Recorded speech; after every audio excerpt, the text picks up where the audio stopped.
Earlier this month, President Trump signed an executive order to eliminate the Department of Education, claiming that federal control over education has failed children, teachers, and families.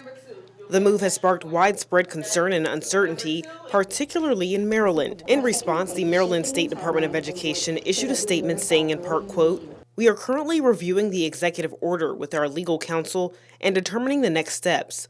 While there are many questions to be answered regarding funding and resource allocations, our vision is unchanged for public education in Maryland." However, as the fallout from this decision continues to unfold, new issues surrounding the Department of Education are coming to light. This is yet another hit.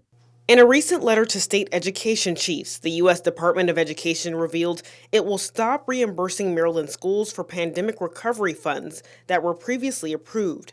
This sudden shift has left state lawmakers and educational leaders scrambling to assess the full impact of the decision. What we're trying to do now is to look back over, to be honest with you, line by line, and to see what those we've given you the larger buckets, but we're trying to get down to the district level to determine what those impacts are actually going to mean. Refusing to reimburse when you've already made the commitment to do it leaves the state of Maryland and other states, frankly, it looks like they've done this across the country, really in the lurch. I mean, it's a very tough spot to put them in because they've already committed the funds that you were going to reimburse them for, and now they're in the hole for that amount. Prince George's County Public Schools is speaking out, saying this decision puts over $400 million at risk, with PGCPS among the hardest hit districts.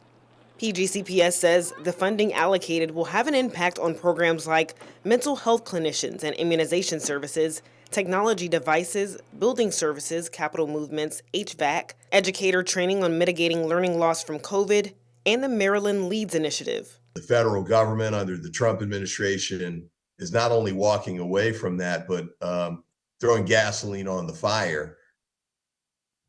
And state lawmakers and education officials say they are exploring litigation.